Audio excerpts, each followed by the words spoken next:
Bienvenue dans la deuxième séance de cours à distance. Cette séance-là va concerner la suite du cours des lentilles minces. Donc on rappelle de ce qu'on a vu la dernière séance. On a défini la lentille comme étant un milieu transparent et homogène délimité par deux surfaces, une surface plane et une surface sphérique, ou bien deux surfaces sphériques. On a distingué deux types de lentilles suivant leur forme géométrique, des lentilles à bord mince et des lentilles à bord épais. On a remarqué par étude de l'action de ces lentilles sur les rayons lumineux que la lentille à bord mince est une lentille convergente et la lentille à bord épais est une lentille divergente. Comme exemple de lentille convergente, c'est cet exemple-là qu'on note comme ça, et comme exemple de la lentille divergente, c'est celui-là qu'on note comme ça. En général, on doit définir pour une lentille convergente ce qu'on appelle l'axe optique et le centre optique. Donc le centre optique d'une lentille, c'est ce point-là, et l'axe optique, c'est cette droite-là qui est perpendiculaire à la lentille. Pour cette séance-là, on a pour objectif de connaître les caractéristiques d'une lentille convergente. On sait qu'on peut brûler une feuille par l'action d'une lentille convergente sur la lumière solaire.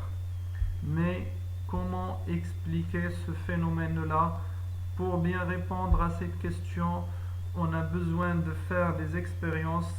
Par exemple, la première expérience, c'est de placer deux lentilles convergentes L1 et L2 devant des rayons lumineux parallèles.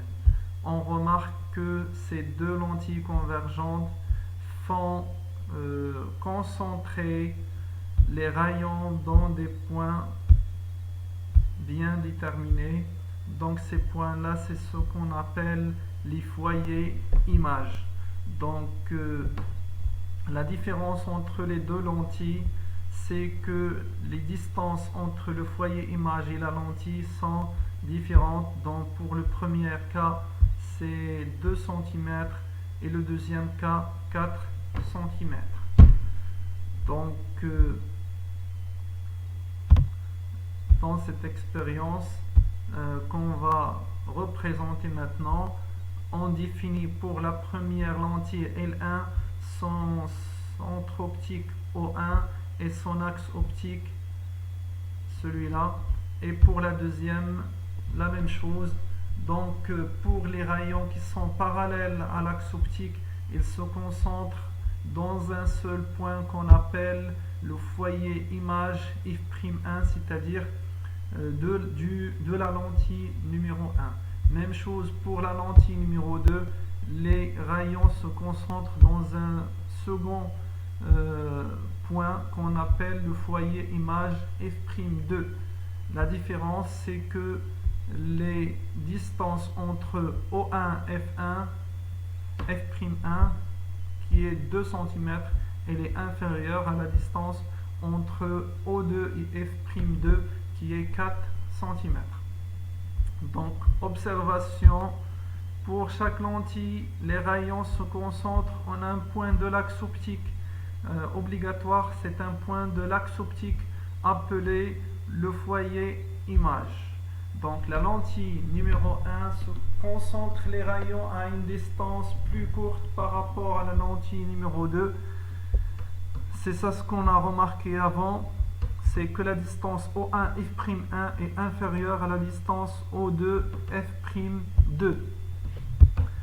Comme conclusion, on va caractériser une lentille convergente par tout d'abord le foyer image F', c'est un point de l'axe optique où se concentrent les rayons parallèles à l'axe optique après avoir émergé de la lentille, c'est-à-dire من بعد ما يدوزوا من la lentille كيتجمعوا في واحد le point qu'on appelle le foyer image f'. La distance focale, c'est la distance entre le centre optique O de la lentille et son foyer image f'. Elle est notée f, petit f bien sûr, pour la différencier avec ce qu'on appelle le foyer objet qu'on va noter plus tard f majuscule. Donc tel que la distance focale f' est égale à OF', son unité dans le système international est le mètre. Puisque c'est une distance, donc son unité, ça sera le mètre. La vergence, ou bien قوة ديال العدسة, c'est le pouvoir d'une lentille à converger les rayons lumineux. يعني قدرة العدسة على تجميع الأشعة الضوئية. Elle est notée C tel que C est égal à 1 sur F, c'est-à-dire 1 sur la distance focale. Son unité dans le système international est le dioptrie qu'on note comme ça. Donc, comme remarque, plus les faces de la lentille sont bombées, plus sa distance focale est petite, plus sa vergence est grande. Donc, on a remarqué ça, on peut le revoir pour les deux lentilles qu'on a vues précédemment, c'est que L1 elle est plus bombée que L2 et comme ça sa vergence va être supérieure à la lentille numéro 2. Donc pour la lentille numéro 1, C1, c'est-à-dire la vergence de la lentille numéro 1, c'est 1 sur sa distance optique, c'est 1 sur O1 f'1 qui est égal à 2 cm. Là, on doit le transmettre en mètres. Donc, 0,02 mètres et c'est égal à 50 dioptries.